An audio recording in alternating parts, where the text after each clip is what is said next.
artroressonância, meus amigos, é o padrão ouro. Por que o padrão ouro, Felipe? Porque quando a gente injeta líquido, injeta um volume de contraste, de líquido intraarticular, a lesão labral, às vezes, é uma lesão labral muito pequena, né? E esse labro, às vezes, ele está colapsado. Então, quando você faz só a ressonância, às vezes a ressonância não consegue enxergar essa delaminação lesional. E quando a gente injeta líquido, quando a gente expande a articulação, a gente faz com que haja uma pressão negativa maior na articulação e esse líquido intraarticular faça uma delaminação labral e vá permeando para fora da articulação, gerando assim o cisto paralabral, que pode ser aqueles três que a gente mostrou. Então, padrão ouro, artroressonância, esse é o padrão ouro, tá bom? Então vamos lá. Durante uma avaliação dinâmica, a gente vem aqui para ultrassom. Quando a gente coloca o ultrassom nessa região posterior do ombro, mais ou menos nessa topografia, a gente vai ver aqui, ó, isso aqui é a glenoide posterior. Glenoide, eu estou vendo isso aqui, ó. Glenoide posterior e aqui escápula. Glenoide posterior e aqui, ó, o ossinho da escápula. Lembrando que a ultrassom vê do osso para cima. Então, tudo branco mais profundo, osso. Ok. Então, ó, osso, escápula, glenoide posterior. O que articula-se com a glenoide? Cabeça humeral. Cabeça humeral. Cabeça humeral. Entre a glenoide e a cabeça, aqui, ó, vai ter um pouquinho do labro, que é essa estrutura aqui, ó, triangular. Labro póstero superior. Temos o antero inferior e o póstero superior, que a gente consegue ver muito bem. Então, indo mais para cima, aqui, ó, a região capsular, aqui a musculatura do infra, subcutâneo e pele. Então, ó, glenoide e cabeça, labro, cápsula posterior, músculo, subcutâneo e a pele ali em cima, tá? Então vamos lá, agora vamos fazer essa avaliação dinâmica. Vamos fazer essa avaliação dinâmica.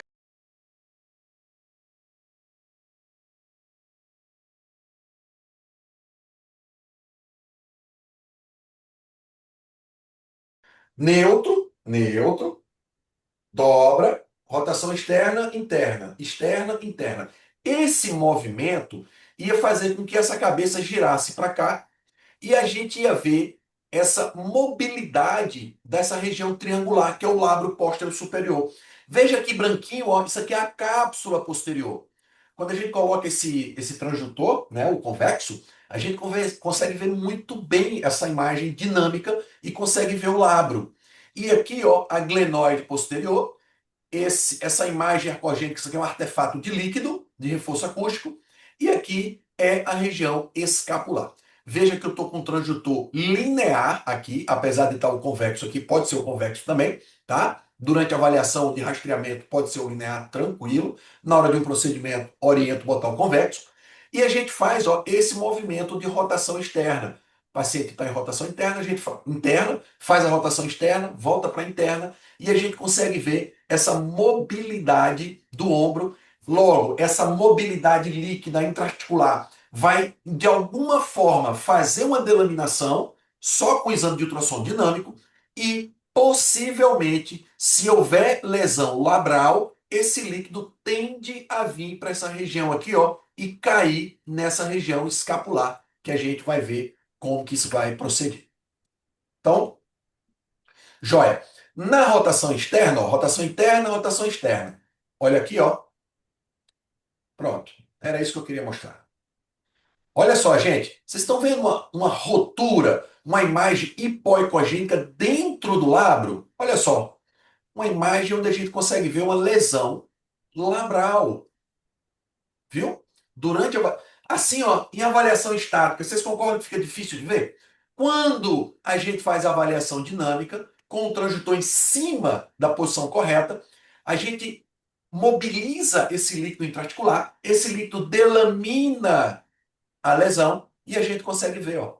É como se fosse uma artro-ultrassonografia sem contraste, não é verdade? E a gente consegue ver muito bem, ó. Isso aqui, ó, a base da glenoide, para lá a escápula, aqui a cabeça humeral, aqui a cápsula musculatura, subcutâneo e pele. Pois bem, quando a gente vai fazer a avaliação do cisto paralabral, a gente estava aqui. A gente estava enxergando o quê? A cabeça humeral e a glenoide posterior. Vejam que nessa imagem nós temos a incisura mais medial e um pouquinho para cima, como se fosse um J invertido, né? Ó, um Jzinho invertido. Então veja bem, quando a gente bota o transdutor na região posterior e vem para a região mais medial e sobe um pouquinho o transdutor, é isso que a gente vai ver, ó. Essa incisura que a gente chama incisura espinoglenoideia. E o que que passa na incisura, gente, que eu falei? O nervo supraescapular. Então, o meu transdutor, ele tem que vir para cá, ó. Ele estava aqui, ó. Ele vem para cá e a gente consegue enxergar essa estrutura que é a incisura espinoglenoideia. Espinoglenoideia. Aqui dentro dessa incisura espinoglenoideia, a gente vai ter o nervo supraescapular. Vai ter a artéria supraescapular. Em algumas vezes, eu já poncionando isso aí para fazer bloqueio, quando eu aspirei, o que que veio? Sangue. Então, muito importante, se você for fazer um bloqueio do supraescapular, antes de colocar a sua solução de bloqueio, faça a aspiração, porque eventualmente você não consegue enxergar tão bem e você pode estar com a sua agulha dentro do ásio. E aí é um problema, tá bom? Então, fica essa dica aí para vocês quando forem fazer bloqueio. Pois bem, os cistos ocorrem com mais frequência ao longo das faces posterior, anterior e superior da articulação glenohumeral, em ordem decrescente, sendo os cistos localizados inferiormente os menos comuns, ou seja, os axilares. A localização posterior talvez seja a mais comum, é aquela que a gente vê aqui, ó, na incisura espinoglenoidea. Ao meu ver, é a mais comum, tá?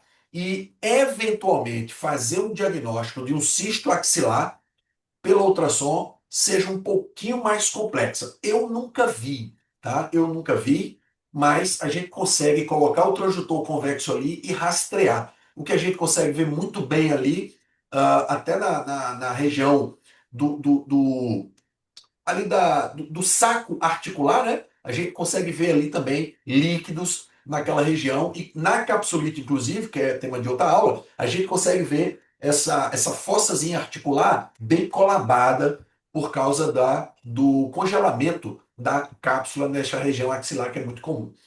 Então, veja só, eu costumo falar que quando a gente tem uma lesão labral, tá? Eventualmente é como se você tivesse uma goteira. Imagina uma goteira, aquela que cai de pingo em pingo. Pois é isso que acontece. Quando você tem uma ruptura labral, o líquido intraarticular, que ele é formado, né? Nós temos líquido sinovial para lubrificação, proteção de cartilagem e tudo, ele eventualmente vai saindo. De que forma? Dessa forma aqui, à medida que for a lesão. Então, com essa quantidade de líquido que vai saindo aos poucos durante os movimentos, o cisto ele vai enchendo. Agora veja bem, nós não temos um cisto pré-fabricado. Não. Como é que é formado então, Felipe? O cisto, gente, nada mais é do que uma proteção do corpo para um líquido que está saindo do lugar que ele deveria estar. Assim como os cistos artrosinoviais, né? Então, o cisto paralabral nada mais é do que um líquido que sai da sua região natural, o corpo entende que tem ali alguma coisa fora do lugar e ele então forma-se esse cisto e encapsula esse líquido, formando então o cisto paralabral. Então veja bem, olha que interessante. Com várias gotinhas saindo da região articular pela lesão labral, nós podemos chegar a esse ponto de imagem, onde a gente vê uma imagem do ventre muscular do supra. Imagina que isso aqui é um corte sagital de ressonância, né? Onde a gente vê aqui a fossa do supraescapular, fossa do infraespinal. A gente vê aqui, ó, a musculatura do supra sendo rechaçada e a musculatura do infra sendo rechaçada. Como se o líquido tivesse aqui dentro e aqui dentro, ó. Então tem uma formação tanto aqui em cima quanto aqui embaixo. Isso aqui, inclusive, é um colega médico, né, que nos procurou para fazer essa aspiração. Então, uma quantidade de líquido, veja, ó, tá aqui, ó. Eu falei supra e infra, né? Ao contrário. Supra e infra. Supraespinal e infraespinal. E esse líquido, gente, tá nessa quantidade por quê? Geralmente uma lesão maior, uma lesão labral mais extensa, faz com que essa goteira aqui, ó, ela aumente a proporção que vá vazando mais e mais líquido da região intraarticular. Então, é como se fosse uma goteirazinha que vai enchendo devagarzinho, formando cisto. E no início dessa formação cística, vejam bem, passa de uma doença assintomática. Muitas das vezes assintomática, muitas das vezes o paciente sabe nem o que tem. Por quê? Porque não teve tempo hábil para fazer uma formação cística maior e, contudo, um bloqueio do nervo supraescapular maior, fazendo então essa demanda de dor, uma dor periescapular, que muitas das vezes irradia para o braço, que é confundida por cervicobraquialgia, ou uma doença do manguito, ou até mesmo uma doença, um trigger point periescapular que irradia. Tá? Então, essa é a formação. Então vamos lá. Olha só, gente.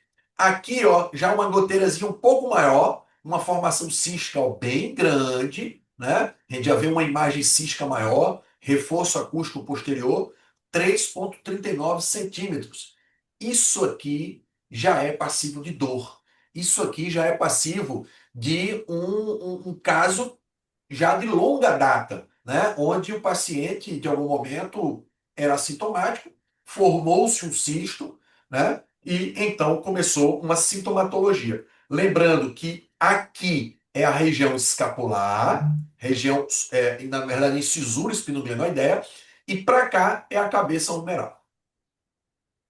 Aqui uma imagem panoramic view, ou imagem panorâmica, né? Onde a gente faz uma imagem de um ponto A a um ponto B, aperta o botão e ela forma uma imagem única. Nós temos aqui a cabeça humeral, glenoide, labro, aqui o infraespinal, né? Aqui o deltoide posterior, infraespinal, aqui a escápula e aqui, ó, uma formação cística que tem um pertuito de contato para a região labral, ou seja, o líquido que está aqui dentro da articulação, ela vai passando por dentro da lesão e formando aqui, ó, essa lesão labral. E aqui embaixo é onde a gente vê a região do nervo supraescapular.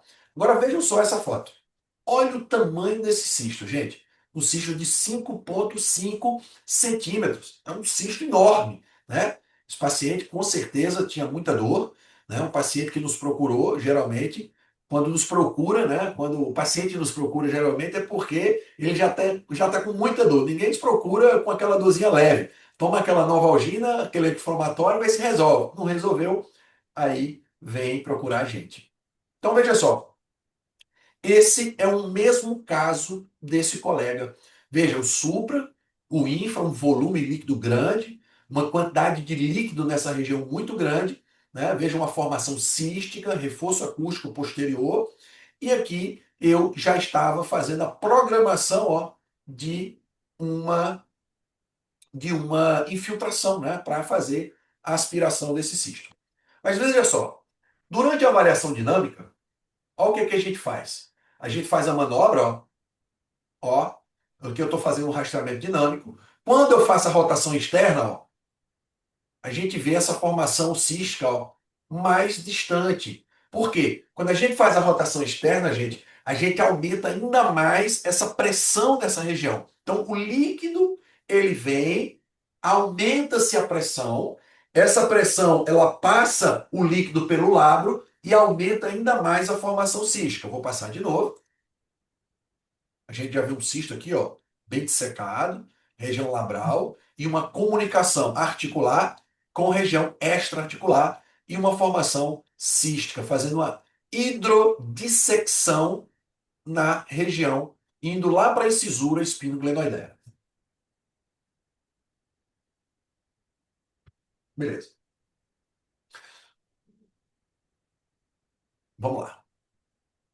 Então vamos lá. Essa manobra aqui, ó, Eu estou aqui com o meu paciente de região vista posterior, escápula, cabeça humeral, transdutor nessa topografia, e é isso que eu vejo. Eu vejo infraespinal, ok? Quando eu vou para a região mais medial, faço aquele J invertido, existe uma manobrinha bem discreta para cima. É isso que a gente vai ver. Ó. A gente sai da cabeça humeral, a gente estava nessa topografia, vendo a cápsula, o lábio e a glenoide. Aí quando a gente vem para a medial e sobe um pouquinho a mão, a gente vai ver isso aqui, ó. Essa fossa, essa incisura, que é a incisura espinoglenoidea. E é nessa topografia que a gente tem que tomar muito cuidado. Às vezes, quando o cisto já é grande, você não precisa fazer manobra nenhuma, você já viu o cisto. Agora, e quando você quer pesquisar? Cara, custa nada, é muito rápido. O que que você faz? Você faz isso aqui, ó. Não vê nada. Alguém vê cisto aqui? Manobra estática. O cara pega o transdutor, vai lá na região, olha isso, viu o nervinho, tá, não tem nada, tchau. Cuidado. Por quê? Porque quando a gente faz avaliação dinâmica, a gente pode ter uma surpresa, tá? Então, ó, e cuidado aqui, ó. Cuidado aqui, ó. Isso aqui não é cisto. Isso aqui é o que, gente? Derrame articular. Então, cuidado. Cuidado por quê? Porque quando a gente faz a manobra dinâmica, a gente também pode ver líquido. E como é que eu sei que é derrame ou cisto? Muito fácil. Olha só. A gente aqui está fazendo uma manobra dinâmica. E quando você faz a manobra dinâmica, ó, você vê a cápsula lá para trás. Então, olha aqui, ó o líquido. Ó o líquido intraarticular. Vou passar aqui devagarzinho, ó, para vocês verem. Ó,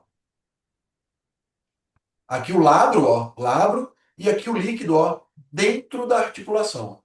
Ó, tá? Eu vejo aqui, ó, toda a cápsula se estendendo para mais posterior, ó.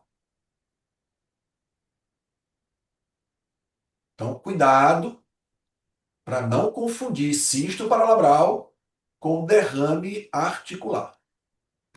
Beleza. Vou passar aqui de novo mais uma vez. Essa é a avaliação que você tem que fazer. É uma avaliação de rotação interna e externa, onde você vai aumentar a pressão e vai ver se tem derrame ou se tem alguma formação sísmica. Nessa mesma manobra que você está fazendo, você já pega o transdutor, vai para a região mais medial, sobe um pouquinho a mão e fica lá na incisura esperando ver se tem alguma formação cística ou não. Por quê? Porque em alguns casos a formação cística é tão pequena que quando você faz a manobra, o cisto se enche mais e você dá para fazer o diagnóstico. Então veja aqui, ó, nada, formação cística. Olha o cuidado aqui, formação cística. Mais uma,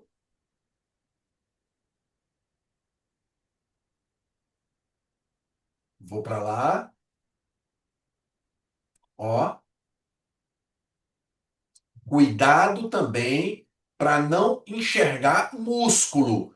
Lembrando que isso aqui é musculatura do infraespinal. Então, existe algumas possibilidades de você ver o músculo infraespinal se mexendo e achar que é cisto. O cisto ele tem o quê? Reforço acústico posterior, tá? Então, vou passar aqui de novo para vocês verem. Ó, sem nada, formação cística. Reforçozinho branquinho aqui, ó. E aqui, estou em cima da cabeça, faço a manobra, levo meu transitor mais para o medial, um pouquinho para cima e consigo enxergar, ó. O músculo, na verdade, ele está o quê?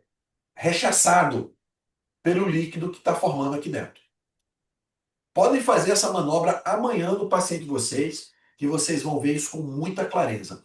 Para facilitar a vida de vocês, eu sei que nem todo mundo aqui tem uma máquina boa, então eu já oriento. Quando for fazer essa manobra, quando for fazer esse teste, tentem fazer com a convexa, tá? Coloquem a convexa na cabeça, tragam para medial, subam um pouquinho a mão, pode fazer até um tiltzinho para cima um pouquinho, vocês vão ver a incisura. E pega o paciente, faz a rotação externa, interna, rotação externa, interna, que vocês vão ver muito bem essa avaliação que eu acabei de fazer.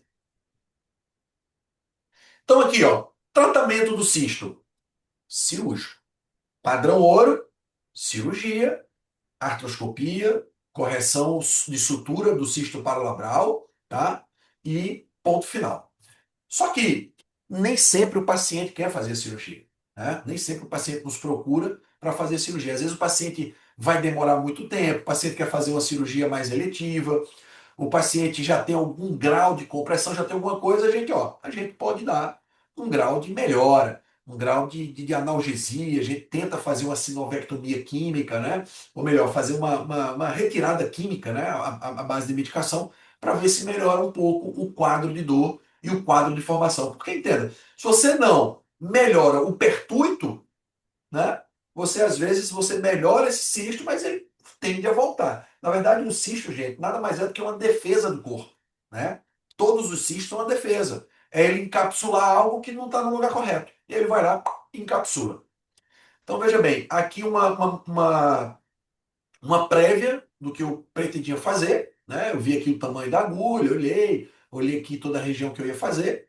Aqui eu indo com a agulha para fazer o bloqueio. Aqui eu estou fazendo a anestesia ainda. O nervo ele está aqui nessa incisura, lembrando que é cirúrgico, né? Padrão ouro. E a gente também pode fazer o conservador, óbvio. Então, nesse caso, eu fiz aqui o bloqueio, ó, fazendo o bloqueio do nervo. Veja que o nervo, ó, dá para ver ele muito bem aqui, obrigado. Bem na incisura, ó. Lembrando que quando a gente chega com a agulha aqui perto, gente, o paciente vai sentir um choque, tá? Eu fiz um hoje. Paciente com muita artrose, cabeça careca, eu indiquei a prótese reversa. O paciente não queria fazer prótese nem aqui nem no Japão. E não é um paciente desconhecido economicamente, não. É médico, é um mega empresário e não queria operar, falou que não vai operar por nada. Eu falei, tá bom. Então, vou te dar um sossega-leão aqui paliativo. Eu fiz um bloqueio do supra e a gente fez um tratamento articular.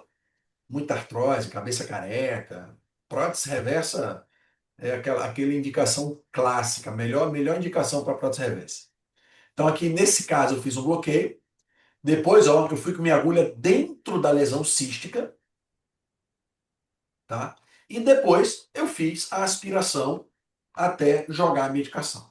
Mas veja bem, para eu chegar no diagnóstico, tem que ficar muito claro aquela posição que eu mostrei para vocês. Primeiro, bota o paciente em rotação interna do braço, braço aqui, né? Rotação interna. Coloca o transdutor na região gleno-humeral, onde a gente veja o labro, a cabeça humeral e a glenoide posterior. Depois você vai para medial e para cima, tipo um Jzinho assim, ó, invertido, né? E depois manda o paciente fazer uma rotação externa interna.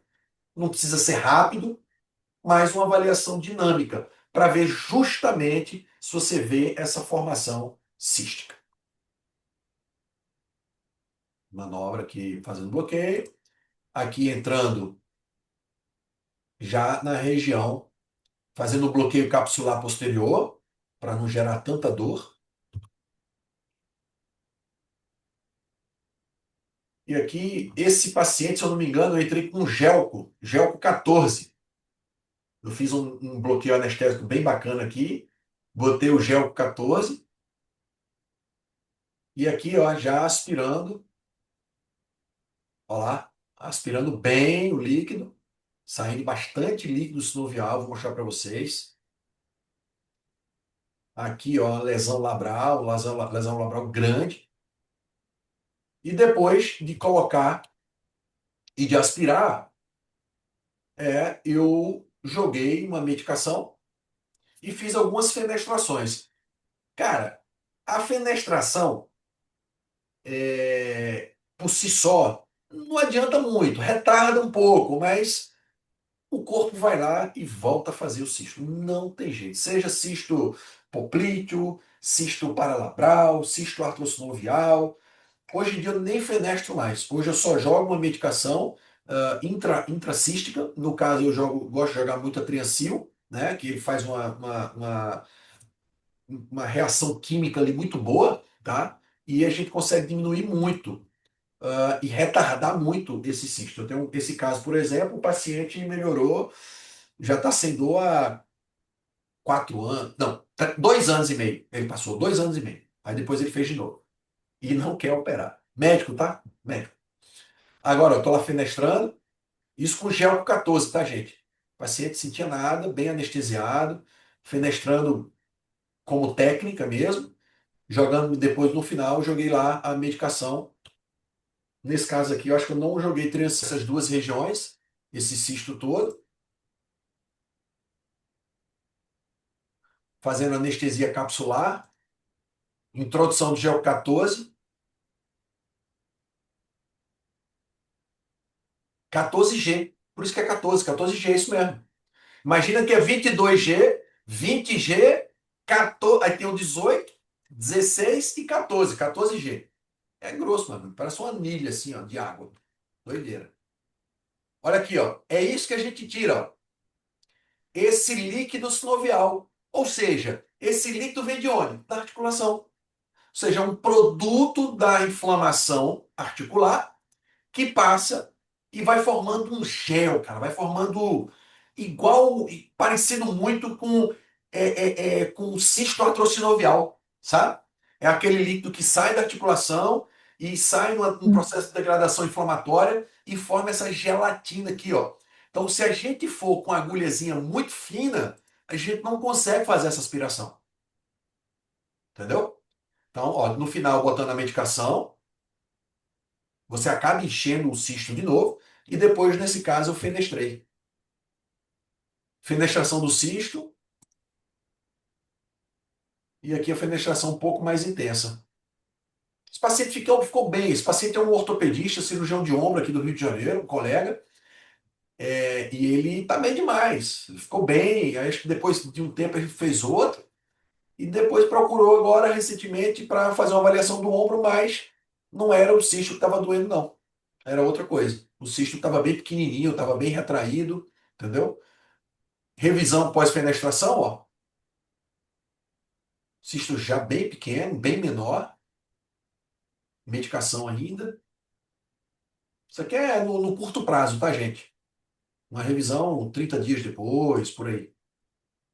Ó, ainda um pouquinho líquido. Ó. Na verdade, esse líquido aqui não é mais nem o cisto, é a medicação que a gente colocou.